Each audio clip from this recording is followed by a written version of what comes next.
Медиа Кыргызстана 2022. События, тренды, вызовы. Я приглашаю на эту сцену Элину Каракулову. Спасибо большое. Коллеги, моя презентация будет обзорная. За 2 года я хочу сразу сделать дисклеймер, что это наше видение Интерньюс о состоянии рынка на сегодня. За последние 2 года мир столкнулся с рядом тревожных вызовов. Это и пандемия, и экономический кризис, и угроза коллапса экологических систем, и, конечно же, война в Украине. И во всех странах медиа принимают эти вызовы первыми. Наши медиа не исключение.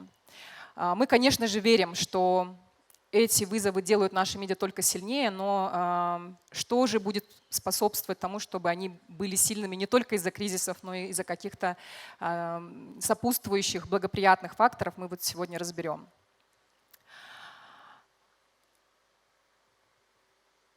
Из глобальных вызовов Всемирный индекс свободы прессы, который оценивает условия развития журналистики в 180 странах мира, свидетельствует о катастрофических последствиях в 2022 году информационного хаоса.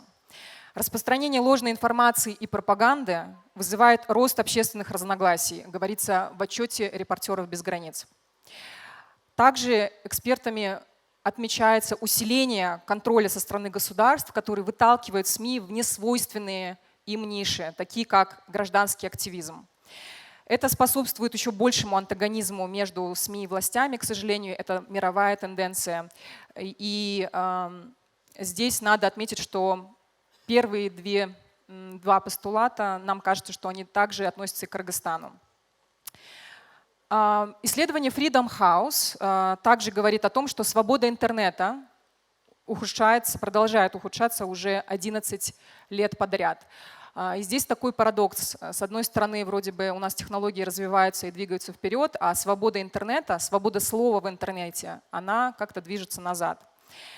И здесь особые баталии происходят между государствами и технологичными компаниями, платформами мировыми, где пострадавшими остаемся только мы, да, пользователи этих платформ.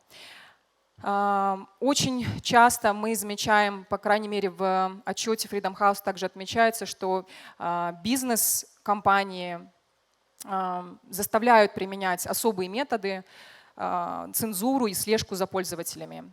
Это отчет Freedom House. Как обстоят дела у нас в Кыргызстане? Свобода слова. К сожалению, журналисты на сегодняшний день находятся под большим прессингом по ряду причин. Во-первых, это уголовные дела против СМИ, которых никогда не было так много, как за эти полгода. Мы знаем, что есть позитивные развития событий. Да, у нас в отношении «Кактус Медиа» было прекращено уголовное дело, но также остаются уголовные дела против Темиров Лайв и Next TV. На журналистов продолжают нападать, к сожалению, физически, особенно во время политических событий и протестов, а также в цифровой среде. Последние полгода наблюдается беспрецедентный рост кибератак на личные аккаунты журналистов, а также атаки троллинговых ферм на официальные аккаунты СМИ в соцсетях.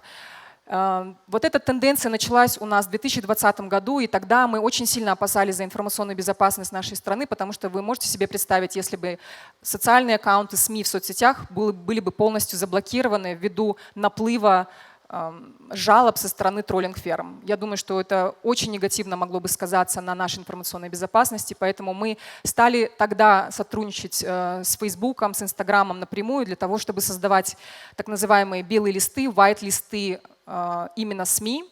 И только сейчас, спустя 2 года, в течение, точнее, этих 2 лет, медийщики получали верификационные галочки.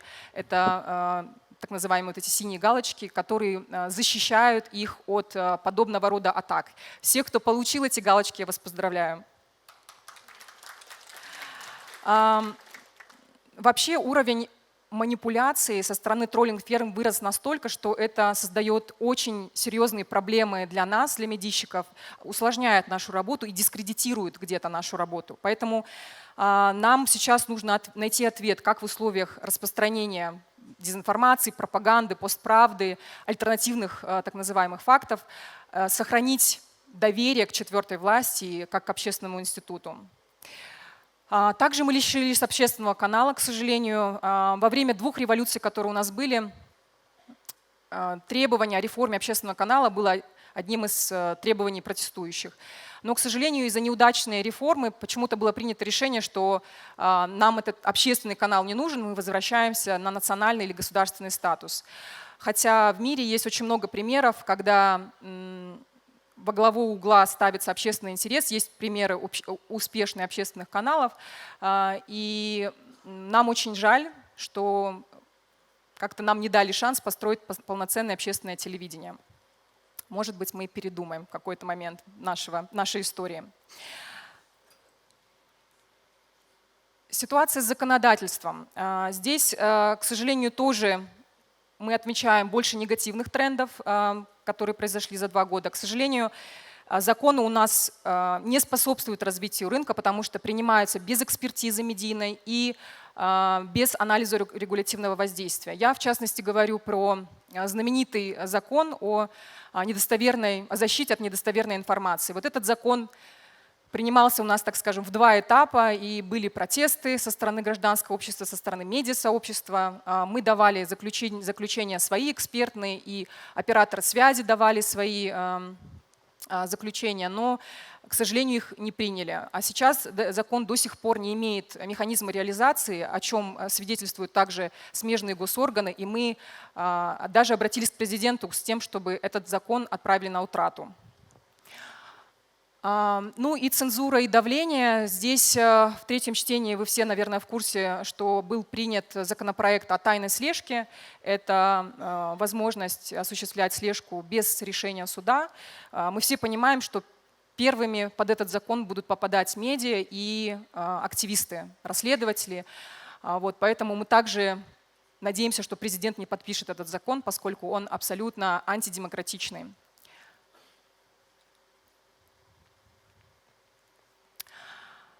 На предыдущем слайде я также хотела отметить, что по поводу нерыночного такого одного элемента у нас есть закон о телевидении и радиовещании, там есть норма о госязыке 50% и производство собственного контента тоже 50%. Вот сейчас я буду говорить про условия рынка и буду говорить о том, что да, язык нужно поддерживать, это наше достояние, это наша идентичность.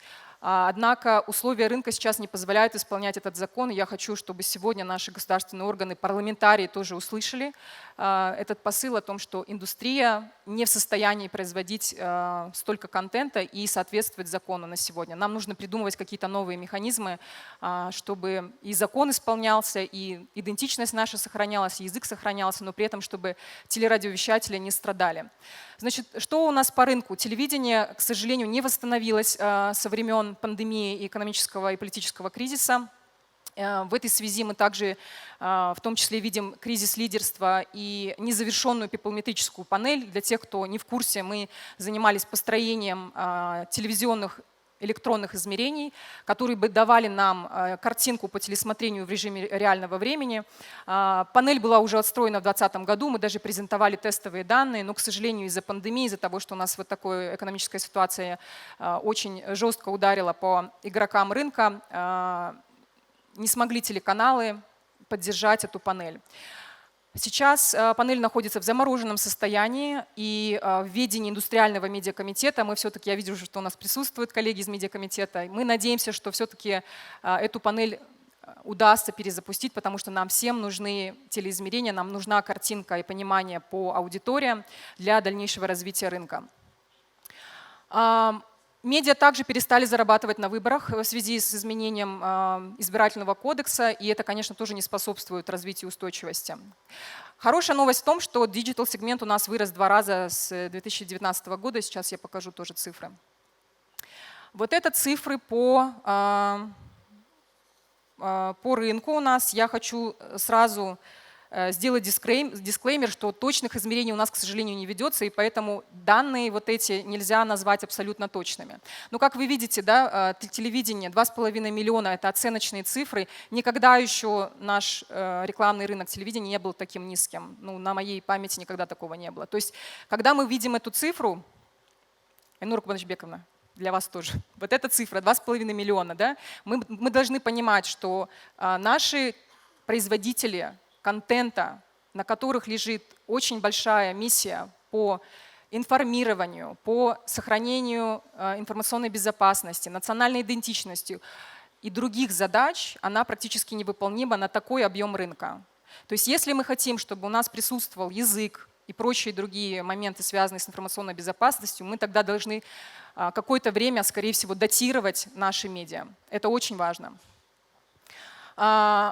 Digital, как я уже сказала, он вырос в 2 раза, то есть был на уровне 3 миллионов, сейчас стал 6 миллионов. Радио нам дают вот эту цифру, мы никак ее не смогли верифицировать, но сегодня, кстати, будет тоже сессия по поводу развития радиосегмента, там все достаточно хорошо и интересно. Я думаю, что вопросы можно будет задать Сергею, нашему спикеру. И рынок инфлюенсеров, тоже оценочные цифры. Полгода назад это было 650, по-моему, тысяч по рынку. Сейчас мы оцениваем рынок инфлюенсеров примерно в 1 миллион. Социальные сети. Социальные сети по всему миру растут, и в том числе в Кыргызстане. Получается так, что в 2020 году количество юзеров у нас было 2,5 миллиона, а сейчас уже 3,6, да, то есть рост в 1,1 миллион произошел. Это хорошая динамика по стране в целом. И, как видите, по статистике, да, кстати, по статистике тоже очень сильные расхождения идут у разных платформ. Мы использовали данные Data Reportal, имейте в виду, и iDo Marketing предоставили нам данные по YouTube. Значит, какова картинка по соцсетям? Вы видите, что Instagram в Кыргызстане – это платформа номер 1, почти 3 миллиона пользователей. На 2-м месте у нас идет YouTube, это 2,2 миллиона. На 3-м месте Facebook. Здесь были самые разнящиеся данные от 1,5 миллиона до 2 с чем-то миллионов. Ну и TikTok. Самое интересное было собирать данные по TikTok. Никто не знал, сколько у нас пользователей. И это тоже оценочные данные наших экспертов. 1 миллион.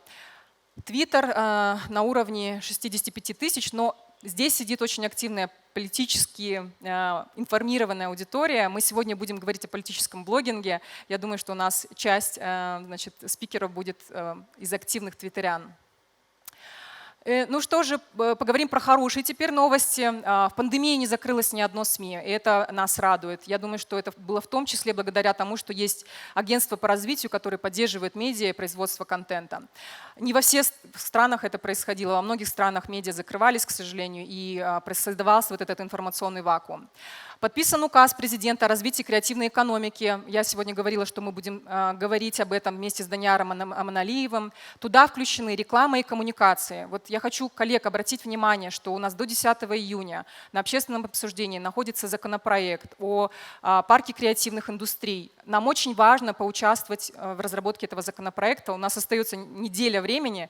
Пожалуйста, активизируйтесь. Это очень важно и с экономической точки зрения. Данияр очень подробно расскажет на своей сессии.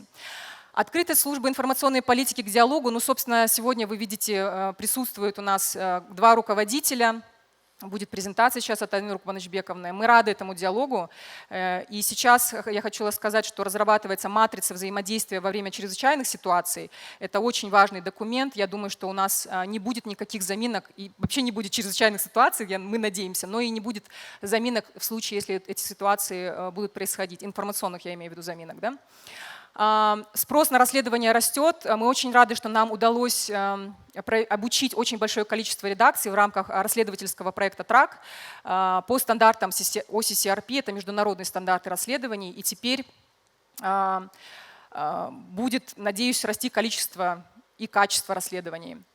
Много инициатив по развитию медиаграмотности, мы об этом тоже будем говорить. Про один из таких проектов я расскажу. Значит, что делают медийщики в сфере информационной безопасности и борьбе с дезинформацией? Это вот отсылка к закону о недостоверной или ложной информации. Вот что делаем мы, да, без законов, без каких-то регулятивных методов? Во-первых, мы сотрудничаем с глобальными платформами, да, то есть работают мониторинговые группы, которые отслеживают фейковые аккаунты, троллинговые аккаунты, дезинформирующие, разжигающие рознь и так далее. Собирается большая доказательная база по методологии Фейсбука и Инстаграма, и мы отправляем эти аккаунты для дальнейшего расследования глобальными платформами, и они затем сами деактивируют эти троллинговые фермы. Но надо вот сказать, что с 2020 года уже несколько таких троллинг-ферм было деактивировано. На основе этих расследований мы делаем эксплейнеры, видеоэксплейнеры, то есть это такая попытка сделать наших людей более медиаграмотными, чтобы они понимали, какого уровня манипуляции, дезинформации происходит онлайн. И, конечно, мы проводим кампании, такие как Кючендыхта, в поддержку журналистики и в поддержку того, чтобы люди простые понимали, зачем у нас медиа существуют, почему нам нужно поддерживать свободу слова и как тяжело работать журналистам сейчас в такой период. По поводу уровня доверия я вначале сказала, что репортеры без границ отмечают падение уровня доверия из-за высокого уровня дезинформации. Да? Но в Кыргызстане наблюдается обратная, но положительная тенденция, на наш взгляд. Почему? Потому что в течение этих 2 лет были кейсы, когда медиа и СМИ были единственной работающей с народом властью. Особенно это проявилось во время Черного июля, когда случился просто коллапс всех систем.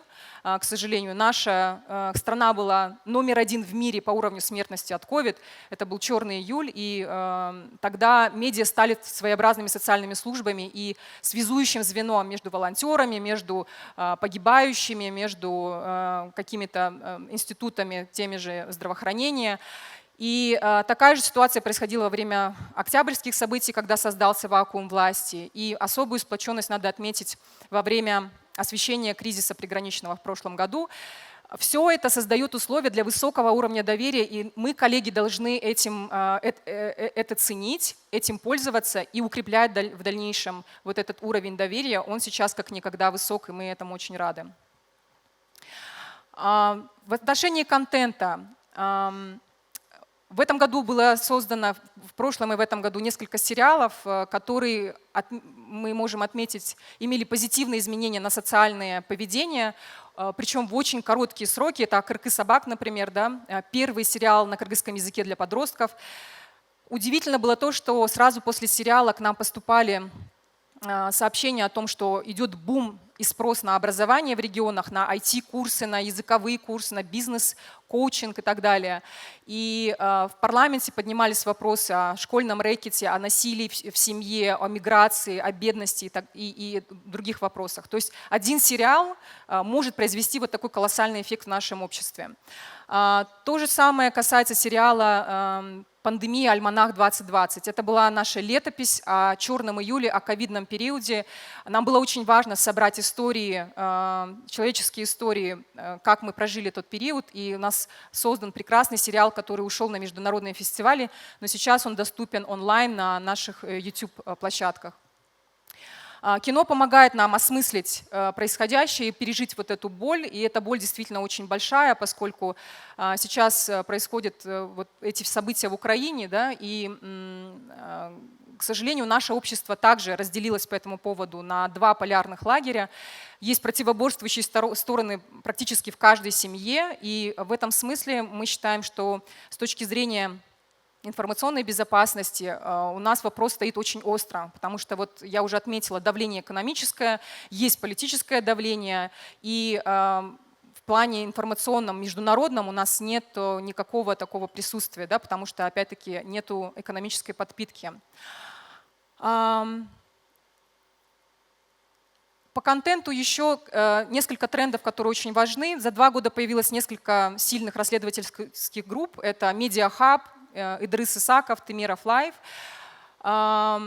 Региональная журналистика у нас получает особое внимание. Мы, кстати, будем говорить о развитии региональной журналистики кыргызоязычной на отдельной панельной сессии.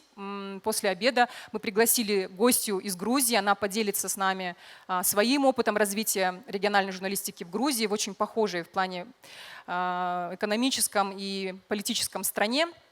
Там есть еще интересные языковые аспекты. Рост аудитории в кыргызоязычном YouTube, мы уже это отмечали. The Billions – интересный кейс, когда действительно можно работать в Кыргызстане и создавать такой контент, который будет популярен и мега популярен во всем мире.